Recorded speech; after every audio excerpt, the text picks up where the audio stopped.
Selamat pagi. Sebelumnya perkenalkan, nama saya Yohana Pagasyana. Pada hari ini, saya akan menjelaskan Disney Plus as Disney's Revival Innovation menggunakan A to F model. Berikut adalah overview besar dari Walt Disney itu sendiri sebagai perusahaan. Sebagai perusahaan, Walt Disney menitik beratkan fokusnya pada perkembangan media dan entertainment. Selain itu, Walt Disney juga memiliki beberapa diversifikasi produk dan layanan lainnya seperti Disney Park, Experiences, dan Products. Walt Disney sebagai perusahaan juga memiliki beragam dan ekstensif subsidiaries atau anak perusahaan. Disney juga memproduksi berbagai macam output. Salah satunya adalah film, kemudian ada goods seperti mainan dan lainnya, kemudian ada TV show, amusement parks, dan hotels. Berikut adalah company profile dari Disney. Pertama, Disney merupakan perusahaan media film terbesar serta terkaya di dunia di 20 tahun silam. Hal ini didukung oleh fakta bahwa Disney adalah sebuah perusahaan dengan highest grossing film terbanyak di dunia. Sebagaimana 25 dari 50 film teratas di dunia dimiliki oleh Disney. Selain itu, Disney memiliki beragam anak perusahaan di penjuru dunia, seperti yang sebelumnya sudah disebutkan. Yang ketiga, Disney sendiri menguasai 33% dari total market US box office pada tahun 2019.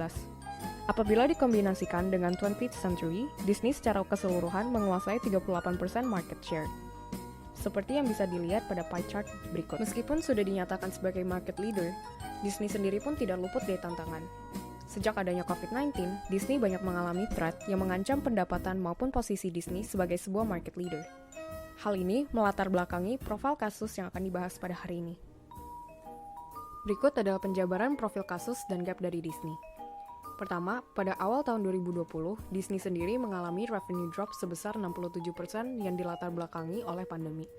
Selain itu, pendapatan operasional Disney juga turun dari 4 miliar dolar menjadi 1,3 miliar dolar dari tahun 2019 ke awal 2020. Kemudian, pada pertengahan tahun 2020 sendiri, pendapatan operasional Disney kembali menurun sebesar 82% menjadi 600 juta saja. Pendapatan banyak mengalami penurunan dikarenakan restriction untuk pergi ke bioskop serta theme parks Disney. Berdasarkan masalah yang sudah disebutkan, akhirnya muncul kebutuhan akan inovasi guna meningkatkan kembali sales di tengah masa pandemi. Melihat situasi yang mengharuskan banyak orang untuk tinggal di rumah, Disney akhirnya melihat ini sebagai peluang bisnis, di mana akhirnya Disney mengeluarkan sebuah inovasi baru dalam bentuk produk yang disebut dengan Disney Plus. Disney Plus merupakan ekuivalen dari Netflix yang diproduksi dan dikelola oleh Disney secara in-house. Disney Plus juga menyediakan film animasi maupun live action yang diproduksi Disney maupun subsidiaries Disney selama ini. Hal ini merupakan breakthrough sebagaimana sebelumnya film produksi Disney maupun subsidiariesnya masih dipegang oleh streaming platform lainnya. Dengan Disney Plus, Disney bisa mengambil keuntungan secara lebih maksimal. Kemudian, apa dampak inovasi Disney Plus bagi Disney itu sendiri?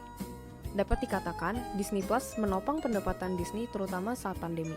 Sebagaimana, dalam waktu 12 bulan pertama, Disney berhasil mendapatkan 73 juta pengguna baru.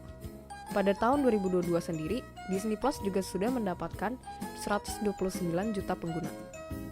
Konsep yang akan saya gunakan adalah A to F model, di mana A to F model itu sendiri dibagi menjadi activators, browsers, creators, developers, executors, dan facilitators. Dalam konteks ini, activators diwakilkan oleh President of Disney Streaming yaitu Michael Paul.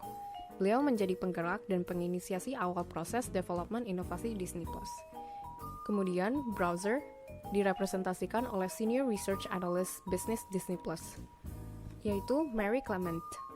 Bersama tim, Mary Clement melakukan market research dan melakukan review analisis tren di pasar streaming services. Yang ketiga adalah creator, yang diwakilkan oleh sebuah advertising agency bernama Agency Publicis Imagine. Publicis Imagine bertugas untuk mengembangkan produk, melakukan brainstorming, dan mendefinisikan customer value dari Disney Plus. Yang keempat adalah developer. Developer sendiri diwakilkan oleh Head of Front and Back-end Engineer, yaitu Mike Hanley. Beliau bersama tim Front dan End Engineer bertugas untuk membuat prototype dan test run dari Disney Plus. Kelima adalah executor. Executors itu sendiri diwakilkan oleh President of Content and Marketing, yaitu Ricky Strauss.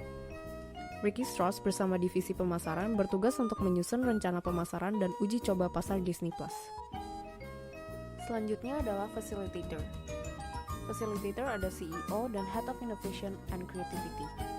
Keduanya memiliki tugas untuk memberikan wadah bagi perkembangan Disney Plus.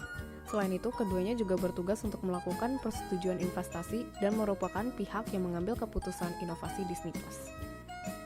Setelah analisis A2F model dilakukan, dibahaslah tantangan dan hambatan dalam implementasi dari Disney Plus itu sendiri.